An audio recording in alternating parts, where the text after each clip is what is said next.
AC Shanmugam sir அவர்களுக்கு, அருண் அவர்களுக்கு, உங்கள் குடும்பத்தினருக்கு, டீன் அவர்களுக்கு, ப்ரொஃபஸர்ஸ் எல்லாருக்கும், இங்கே இருக்கிற ஸ்டாஃப்ஸ் எல்லாருக்கும், டாக்டர்ஸ் எல்லாருக்கும், என் கண்மணிகள் எல்லாருக்கும் மாலை வணக்கம். ஸ்கூலில் என் த்ரோட் ஒரு மாதிரி இருக்குது. அதான் ஸ்கூல் படிக்கும்போது எப்படி ஒரு 4-5 பேராவது டாக்டர் படிக்க போகிறோன்னு உட்காந்துருப்பாங்க பசங்க. அந்த பசங்கள்லாம் எப்பவுமே பார்த்தா ரொம்ப குவைட்டாக படிச்சுக்கிட்டே இருப்பானுங்க. காலேஜ் வந்ததுக்கப்புறம் அவங்களுக்கு என்ன ஆகுதுன்னு தெரியல. நானும் ஒவ்வொரு மெடிக்கல் காலேஜ் போய் பார்க்குறேன், சேட்டை தாங்க முடியல. எங்கே படிக்கிறது போக இந்த எனர்ஜிலாம் எங்கே வச்சுருக்கீங்க, எப்போ அவுத்து விட்றீங்கன்னு எனக்கு ஆச்சரியமாக இருக்குது. ஸோ இப்போல்லாம் நான் ஹாஸ்பிட்டலில் போய் சீனியர் டாக்டர்ஸ் பார்த்தா இவர் பேர் ஒன்று இருக்குது, ஆனால் அவருக்கு இன்னொரு பேர் இருக்குன்னு சொல்லுவாங்கல்ல பாட்ஷால, அந்த மாதிரி எல்லா டாக்டர்ஸ்க்கும் இன்னொரு சைடு இருக்குன்னு நல்லா தெரியுது. ஒரு பயங்கரமான ஒரு ஃபன் சைடு இருக்குன்னு தெரியுது. முக்கியமாக காலேஜ் லைஃப் வந்து நம்ம ஸ்கூல் படிக்கும்போது நிறைய எக்ஸ்பெக்ட் பண்ணிட்டே வருவோம். காலேஜ் இப்படி இருக்கும் அப்படி இருக்கும்னு. நான் எங்கள் அண்ணன் காலேஜ் சேரும்போது லயோலாவில் படித்தார். ஸோ நான் லயோலா போயிருந்தேன். லயோலாவில் போய் பார்த்தா எல்லா பசங்களும் காரில் வர்றானுங்க, ஃபாரின் பைக்கில் வர்றாங்க, பொண்ணுங்கள்லாம் அப்படியே லூஸ் ஹேரில் வேறு லெவலில் இருக்காங்க. ஸோ நானும் ஸ்கூல் படிக்கும்போது எப்படியாவது நம்ம லயோலாவில் சேர்றோம், ஃபன் பண்ணுறோன்னு நினச்சேன். நானும் 12th 11th வரேன். வீட்டில் சொந்தக்காரங்களாம் சுற்றி நின்றுட்டாங்க. தம்பி நீ என்னப்பா பண்ண போகிறான்னு கேட்டாங்க. நானும் லயோலாவில் தான் போகிறேன் அப்படின்னு சொன்னேன். இல்லை வீட்டில் கொஞ்சமாக படிக்கிறப்ப நீ ஏன் ஒரு டாக்டர் இன்ஜினியரும் ஆகக்கூடாதுன்றாங்க. ஏன்னா அதுன்னு அவ்வளோ ஈஸியாக டாக்டர் ஆகிடுது, ஒரு இன்ஜினியர் ஆகுது. என்னை பிடிச்சி தள்ளி விட்டு இல்லை இன்ஜினியரிங் படின்னு சொல்லிட்டாங்க. நம்ம எடுத்த மார்க்குக்கு ஃப்ரீ சீட்டாக கிடைக்கும், மேனேஜ்மெண்ட் கோட்டா தான். அப்போது கிரசன்ட் இன்ஜினியரிங் காலேஜில் சீட் வாங்கி கொடுத்துட்டாங்க. பஸ்ஸில் தான் போனோம். ஃபர்ஸ்ட் டே பஸ்ஸில் போய் டிக்கெட் வாங்கணும். கிரசன்ட் இன்ஜினியரிங் காலேஜ் டிக்கெட் கொடுங்கன்னு கேட்டால் சீனியர்ஸ் பிடிச்சிக்குவாங்க, ராகிங் நடக்கும். உங்களுக்கு ராகிங் எல்லாம் உண்டா இப்போ? இல்லை போர் தான். ராகிங் வந்து ஜாலியாக இருக்கும். So Crescent engineering college seat கொடுங்கன்னு கேட்க முடியாது. ஸோ வண்டலூர் ஜூக்கு அடுத்த காம்பவுண்ட்னால ஜூக்கு ஒரு டிக்கெட்னு கேட்டோம்னா கண்டக்டர் மேலேயும் கிளியும் பார்ப்பாரு, போக வேண்டிய ஆள் தான் நீங்கிற மாதிரி. ஸோ டிக்கெட் வாங்கிட்டு காலேஜ் போனோம். போய் இறங்கினா ஃபர்ஸ்ட் டைம் அந்த ஃப்ரெஷர்ஸ் எல்லாம் ஒன்றா சேரும்போது எப்பவுமே தேடுவோம்ல, இந்த பேட்சில் அழகான பொண்ணுங்க எவ்வளோ பேர் இருக்காங்கன்னு. அவர் பார்த்தா ஒரு 10 பொண்ணுங்க அழகான பொண்ணுங்க இருக்காங்க. சரி இதில் ஒரு 10 பொண்ணு ஒரு 2 பொண்ணாக நம்ம கிளாஸ்க்கு வந்துடாதா அப்படின்னு கிளாஸில் போய் உட்காந்துட்டு ஜன்னலையே பார்த்துட்டு இருப்போம். ஒவ்வொரு பொண்ணாக போய்கிட்டே இருக்கும். நல்ல அழகான பொண்ணு வரும்போது ஒருவேளை நம்ம கிளாஸ்க்குள்ள வர போறாங்களான்னு பார்த்தா நம்ம கிளாஸ் தாண்டி போயிடுவாங்க.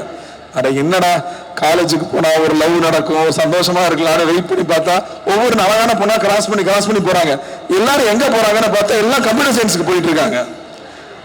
நம்ம மெக்கானிக்கல், ஐயோ பிரான்ச் மாற்ற முடியாதான்னு தவிக்கிற, ஆனா ஒன்றும் நடக்கல. பார்த்தா எல்லா அழகான பொண்ணுங்களும் இசியிலையோ இல்லை கம்ப்யூட்டர் சயின்ஸ்ல தான் போய் சேருவாங்க. அப்போ தெரியல மெக்கானிக்கல் எவ்வளோ கெத்துன்னு. அதுக்கப்புறம் தான் தெரிஞ்சது அழகான பொண்ணுகளை கரெக்ட் பண்ண பசங்க எல்லாம் மெக்கானிக்கல் பசங்கன்னு. நமக்கு அது நடக்கல, அது விட்டுருங்க. பட் காலேஜ் வந்து அப்படிதான் ஆரம்பிச்சது. ஸோ நம்ம கனவு ஒன்று, நடந்தது ஒன்று. பட் ஸ்டில் நம்ம எக்ஸ்பெக்டேஷன் வேறையா இருந்தாலும் காலேஜ் லைஃப் மாதிரி பெஸ்ட் எதுவுமே கிடையாது. இந்த வாழ்க்கைங்கிற ஒரு பெரிய ஒரு ஜங்கிள் இருக்கு இல்லையா, ஒரு பயங்கரமான காடு இருக்கு. அதுக்கு போறதுக்கு முன்னாடி நம்மளை தயார் பண்றது காலேஜ் லைஃப் தான். இங்கே கிடைக்கிற ஃப்ரெண்ட்ஸ் ஆகட்டும், இங்கே கிடைக்கிற டீச்சர்ஸ் ஆகட்டும், இங்கே வந்து எல்லா கலர்லையும் மக்களை பார்த்துருவோம். அதுக்கப்புறமா அதை தாண்டி போகும்போது நமக்கு ஏதாவது ஒரு பிரச்சனைனா நம்ம கேட்காமையே நம்ம கூட வந்து நிற்கிற ஃப்ரெண்ட்ஸ் கிடைப்பாங்க. ஸோ அது மாதிரியான பெஸ்ட் பீரியட் காலேஜ் லைஃப் தான். ஸோ ஐம் ஸோ ஜெலஸ் அந்த பீரியடில் நீங்கள் இப்போ இருக்கீங்க. I'm so happy. எங்களுக்கும் காலேஜ் கல்ச்சரல்ஸ் நடக்கவே இல்லை. நாங்கள் ரொம்ப சண்டை போட்டு ஒரே ஒரு நாள் கல்ச்சரல்ஸ் அலோவ் பண்ணாங்க. உங்களுக்கு 3 நாள் கல்ச்சரல்ஸ். அது இந்த பேட்ச் ரொம்ப லக்கின்னு நினைக்கிறேன். 4 வருஷமா இல்லாம உங்களுக்கு கிடைச்சிருக்கு. இந்த கல்ச்சரல்ஸ் நடக்கிறத விட இந்த கல்ச்சரல்ஸ்க்கு முன்னாடி ஓடி வாங்கிட்டு ஓடி எடுப்போம் தெரியுமா, ஒரு மாசம் பிராக்டிஸ். அந்த ஓடி அடிக்கிற பீரியட் மாதிரி கிடைக்கவே கிடைக்காது. ஸ்பான்சர் வாங்க போறான்னு ஒரு பேட்ச் கிளம்பும், டான்ஸ் பிராக்டிஸ்னு ஒரு பேட்ச் கிளம்பும். இதுதாங்க ஃபன். அந்த ஃபன் பீரியட்லாம் நீங்க என்ஜாய் பண்ணிருக்கீங்க, ரொம்ப ரொம்ப சந்தோஷம். ஏன்னா கொஞ்ச நாளுக்கு அப்புறம் உட்காந்து யோசிச்சு பார்க்குறப்போ நம்ம பசங்கள்கிட்ட ஷேர் பண்ணிக்கிற பெஸ்ட் மூமெண்ட்ஸ் வந்து இந்த ப்ரிப்பரேட்டரி பீரியட் தான். அது கிடைக்கவே கிடைக்காது. அண்ட் நீங்க எல்லாரும் டாக்டர்ஸா இருக்கீங்க. எல்லாருமே டாக்டர்ஸா இல்லை எல்லாம் மற்ற காலேஜ் மிக்ஸ்ல இருக்கீங்களா? எல்லாம் டாக்டர்ஸ். ரொம்ப சந்தோஷம். ஏன்னா டாக்டர்ஸ் நீங்க வந்து ஹாஸ்பிட்டலில் இருக்கும்போது நீங்க வந்து கவலைப்படாதீங்க ஒன்றும் ஆகாதுன்னு சொல்லுவீங்கல்ல, அது அந்த மாதிரி ஒரு ஸ்மைல் பண்ணிக்கிட்டே சொன்னா அவ்வளோதான், பாதி வியாதி போயிடும். பட் ஐ ஆல்சோ சி டாக்டர்ஸ்க்கு இருக்கிற காம்படிஷன் இன்னொரு டாக்டர் இல்லை. இன்னைக்கு கூகுள் தான் பெரிய காம்படிஷனாக இருக்கு. பாதி பேர் கூகுளில் படிச்சுட்டு வந்துட்டு இல்லை கூகுள் இந்த மருந்து சொல்றது, நீங்க இந்த மருந்து குடிக்கிறீங்கன்னு கேட்குறாங்க. ஸோ எங்களால நீங்க எப்படி சமாளிக்க போறீங்கன்னு தெரியல. இப்போ வேற வருது, அது வந்து என்ன பாடுபடுத்த போகுதுன்னு தெரியல. But I'm so happy for all of you for first choosing to be doctors. You're all very special people. Covid டைம்ல பார்த்தோம் டாக்டர்ஸ் எவ்வளோ முக்கியம், நீங்க எவ்வளோ பெரிய சர்வீஸ் பண்ணியிருக்கீங்கன்னு சொல்லி டாக்டர்ஸ் கம்யூனிட்டிக்கே நான் ஒரு பெரிய நன்றி சொல்லிக்கிறேன். So thank you for choosing. Anatomy எல்லாரும் கிளியர் பண்ணிட்டீங்களா? கேட்டு தான் வந்தேன், இன்னும் ரொம்ப டஃப் சப்ஜெக்ட். இன்ஜினியரிங் எடுத்தா மேத் 1 மேத் 2 மேத் 3 ரொம்ப டஃப். அனாட்டமி கிளியர் பண்ணிட்டீங்கன்னா ரொம்ப சந்தோஷம் தான். அண்ட் பெருசாக அட்வைஸ் பண்ணுறதுக்கு ஒன்றும் இல்லை. So happy for you. நடந்து போக முடிஞ்ச விஷயத்தை பற்றி யோசிக்காதீங்க. என்ன நடக்கணும் என்ன பண்ணணுங்கிறத பார்த்துட்டு போயிட்டே இருங்க. You will always get what you want. Aim big, give a lot of love, say thank you, say sorry. And இன்னும் ஒரு விஷயம் நான் ஷேர் பண்ணணும்னு நினச்சா, மைக்ரோசாஃப்டில் ஒன்று சொல்லிக் கொடுக்குறாங்களாம் எல்லா இடத்துக்குமே. அது என்னன்னா வந்து 3 vectors ஆஃப் லைஃப் அப்படின்னு சொல்லிட்டு. ஸோ ஒன்று வந்து உங்களோட கெரியர், ரெண்டாவது பார்த்தா உங்களோட ரிலேஷன்ஷிப்ஸ், மூணாவது பார்த்தா உங்களோட ஹெல்த். நமக்கு லைஃப்ல இருக்கிறது 24 hours தான் ஒரு நாளில். ஸோ இதில் ஒவ்வொன்றுக்கும் நீங்கள் எவ்வளோ டைம் கொடுக்குறீங்களோ அது உங்களுக்கு அதிகமாக கிடைக்கும். கெரியருக்கு மட்டும் அதிக முக்கியத்துவம் கொடுத்தா ரிலேஷன்ஷிப் போட்டுக்கும், இல்லை ரிலேஷன்ஷிப்புக்கு ரொம்ப அதிகம் கிடைச்சுன்னா கெரியர் போட்டுக்கும். ஸோ இந்த மூணையும் ரொம்ப பேலன்ஸாக கொண்டு போகிறது ரொம்ப அவசியம்.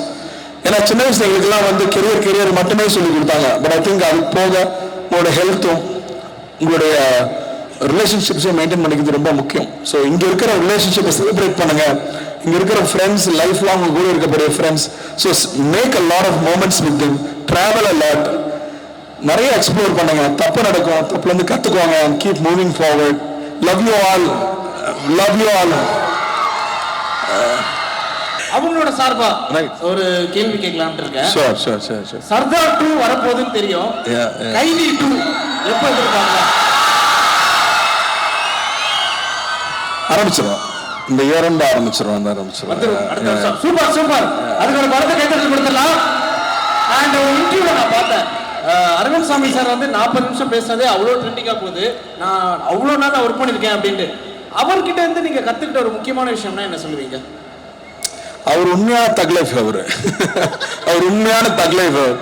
அவர் வந்து எந்த ப்ரிட்டென்ஷனும் கிடையாது. தன்னை பற்றி ரொம்ப பெருசாக நினச்சிக்கிறது இல்லை, தன்னை பற்றி ரொம்ப கம்மியாக நினச்சிக்கிறது இல்லை. இன்னொருத்தர் அவர் ரெஸ்பெக்ட் பண்ணுற விஷயம், ஹவு ஹி ரெஸ்பெக்ட்ஸ். அண்ட் அவருக்கு ஒரு நாலேஜ் இருக்குன்னா அது எல்லாருக்கும் ஷேர் பண்ணிக்கணும், எல்லாரும் பெனிஃபிட் ஆகணும்னு நினைக்கிற விஷயம். ரெட்ரோ வரப்போகுது.